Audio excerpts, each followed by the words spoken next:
হঠাৎ করেই দুপুরবেলা চলে গেলাম আড়ংয়ে। তো আড়ংয়ের অবস্থা এখন যেরকম নিরিবিলি, সেরকম যদি ঈদের সময় থাকতো তাহলে কতই না ভালো হতো। ঈদের সময় থাকে আড়ংয়ে উপচে পড়া ভিড়, তাই ঈদের সময় শপিং করতে গেলে অনেকটাই হ্যাসেল পোহাতে হয়।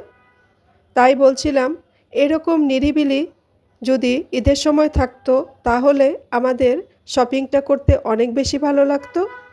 তো কথা বলতে বলতে আমি আড়ংয়ে চলে এসেছি।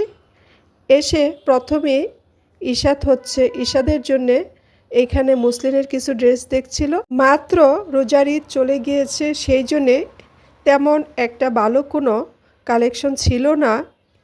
তাই আমরা ঘুরে ঘুরে দেখছিলাম যে পছন্দের কিছু পাওয়া যায় কি না।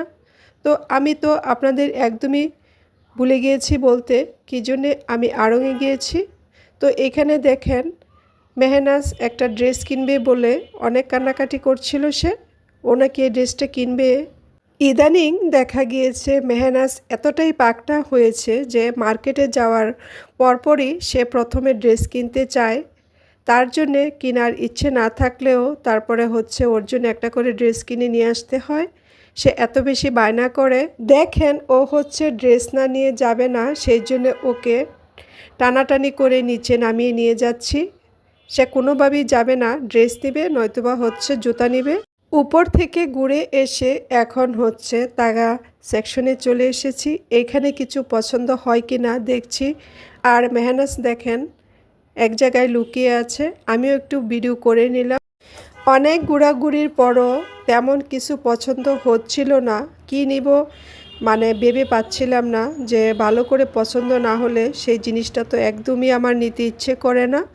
তো মেহনাজের সাথে অনেকক্ষণ আমি এরকম খেলা করছিলাম, মেহনাজও খেলা করছিল, আমিও ক্যামেরাবন্দি করছিলাম। অবশেষে ঘুরে ফিরে একটা ড্রেস পছন্দ হয়েছে। তো এবার বলি আমি কী জন্য আড়ংয়ে গিয়েছিলাম। ইসরামণির ফ্রেন্ড ইটালি চলে যাবে, ওর জন্য একটা গিফট কেনার জন্য আড়ংয়ে গিয়েছিলাম।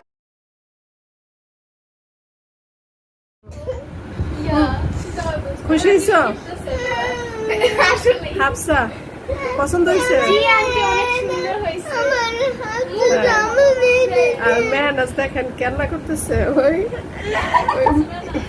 মেহনাজ কান্না করতেছে যে কি বলে হাফসার জামার জন্য। হাফসার জামা এটা মেহনাজের জামা।